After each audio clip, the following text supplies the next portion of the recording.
Welcome back to the daily entertainment feed on Fiddler Music, with me as editor Olivia. Today, let's take a look at some breaking entertainment news in the past 24 hours. Thank you for always supporting and accompanying us. Come to the following hot news. Fans accidentally thought this celeb was Beyoncé at the US Open. Dylan Sprouse and girlfriend Barbara Palvin share sweet kiss on the red carpet. Dominic Monaghan gets candid about devastating split from lost co-star Evangeline Lilly. RHODubai's Caroline Stanbury addresses husband Sergio's racist tweets. Fans accidentally thought this celeb was Beyoncé at the US Open.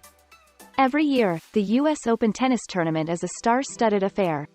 And this year, even more stars are filing in as all of tennis fandom watches Serena Williams play her last tournament ever before retirement.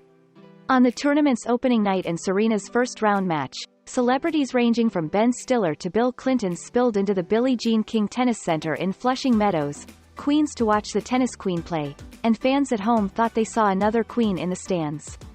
#Beyoncé at the #US Open, an account belonging to Choni Francis tweeted alongside a quick-cut video of a woman wearing a black mask and hair pulled back in low ponytail. The only problem is that the video was actually of Laverne Cox, the actor and LGBTQ+ activist who is best known for her starring role on the Netflix series Orange is the New Black. Francis followed up his tweet with another longer shot of Cox sitting in the stands with the same caption. While a case of mistaken identity is usually not a laughing matter, especially for people of color who often endure claims that all people of a certain race look the same, Cox and the rest of the internet were able to laugh about it. For her part, Cox took the mix-up in stride and posted the video post to her Instagram account. "Not me getting mistaken for Beyoncé at the #US Open tonight," then trending on Twitter as the internet cackles over the mistaken identity. "These tweets are funny as hell. Enjoy," she wrote in the post before reiterating her support for Serena. Only a few hours earlier, Cox had posted a video of herself getting ready for the evening soundtracked by none other than Beyoncé herself. A refrain from Pure Honey, off of her most recent album Renaissance, plays as Cox struts to the mirror, fixes her outfit, and poses in front of the camera. It's not the first time that Cox has let her Beyoncé fandom be known. In 2020, she told Entertainment Tonight, "Everybody knows that I live for Beyoncé. I try not to worship gods on earth, or goddesses, but I worship Beyoncé." Before that, she even stepped into Queen Bey's shoes for a legendary performance of her girl group Destiny Child's hit song, "Lose My Breath," on Lip Sync Battle. At the end of the night, not only did Serena win her first-round match, but Twitter user David Dennis Jr. said that being confused for Beyoncé must be a career highlight for Cox. Absolutely, Cox agreed. While Beyoncé herself hasn't commented on the mix-up, she did celebrate Serena's legacy by narrating a Gatorade short film titled Love Means Everything that was released on August 29 ahead of the tennis legend's first-round match.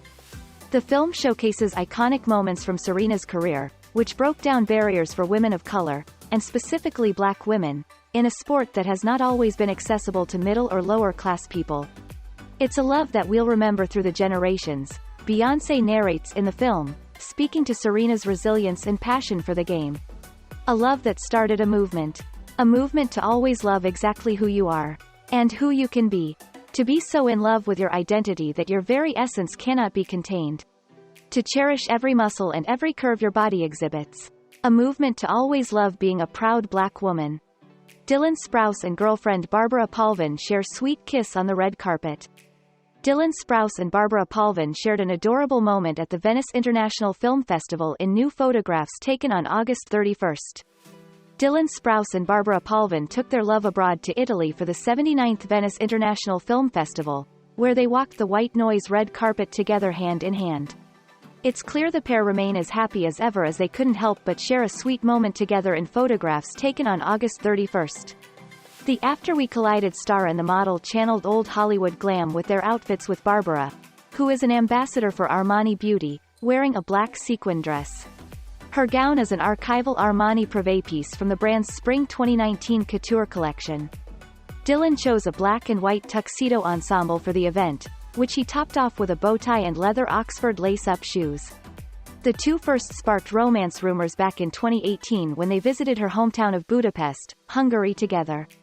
Since then, the two have jetted off on a new chapter together that included moving from New York to Los Angeles last year. For her birthday in October, Dylan posted a sweet tribute to his girlfriend on Instagram, sharing his excitement for their journey together. Late but worth the wait, the former Sweet Life of Zack and Cody star wrote in an October 10th post. Happy birthday to my Oktoberfest Fräulein. Very proud and excited to be on this journey with you. You grow greater with each passing year and I can't wait to see what this new chapter holds for us. Dominic Monaghan gets candid about devastating split from Lost co-star Evangeline Lilly. Dominic Monaghan reflected on his split with Lost co-star Evangeline Lilly during the mid-aughts, telling Anna Faris for her podcast that, "I've only really got my heart broken once in my life." Dominic Monaghan and Evangeline Lilly are islands apart these days. The Lord of the Rings actor recently got candid about his past relationships, revealing that his biggest heartbreak was his split from his Lost co-star. "I've only really got my heart broken once in my life," Monaghan shared on Anna Faris' podcast Unqualified. "I was dating an actress on Lost called Evangeline Lilly, who, you know, has gone on to have a name all of her own. I don't really know how she would explain the narrative, but from my point of view, it was probably the first time in my life that I was all in." The actor, who dated Lilly from 2004 to 2007, noted that the two were even discussing marriage and kids.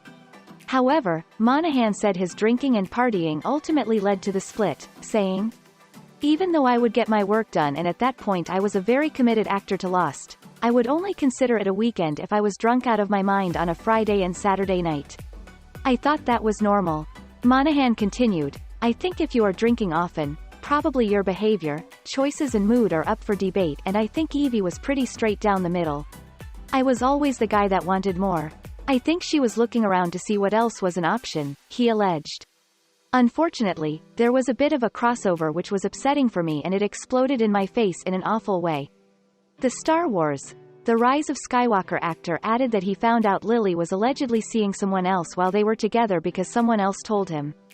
He said, "I genuinely think they were trying to help. They didn't think I had all the facts and thought there was a chance the island of Oahu was laughing at me." Monaghan said his devastation was compounded by feeling like the Lost crew knew Lilly was allegedly cheating on him and had kept the secret from him. But after the breakup, Monaghan hit a point where he realized he needed to make a change. 2 months into the breakup I woke up on my kitchen floor. I didn't know what time it was and my house was black, he shared. I was surrounded by pills and I was messed up on medication. I sat up and looked at this mess in front of me and thought, this could have been it. I could have accidentally taken the wrong cocktail of stuff mixed with alcohol, mixed with where my head's at, and that could have been it. At that point it was a big turning point. The two never publicly commented on their split. However, in 2013 Monaghan responded to a tweet about the actress's stunning appearance in The Hobbit, commenting back, "Nah. I don't date cheaters." RHODubai's Caroline Stanbury addresses husband Sergio's racist tweets. A 2016 offensive tweet allegedly belonging to Caroline Stanbury's husband, Sergio Corallo, was the subject of a long discussion on the Real Housewives of Dubai Season 1 reunion. The past is coming back to bite one of the Real Housewives of Dubai's house husbands.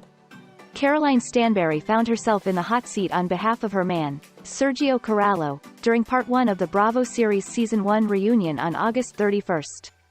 The interrogation began when host Andy Cohen read a fan-submitted question about an alleged old tweet of Sergio's, which had recently begun making the rounds on social media. But before Stanbury could respond, Lisa Milan stepped in to call it how she saw it. "Oh, the racist tweets." The post in question, apparently from 2016, then appeared on the screen and revealed a racial expletive. Lisa said the group had yet to discuss it, but Caroline Brooks revealed she personally spoke to Sergio shortly after the tweet started going viral.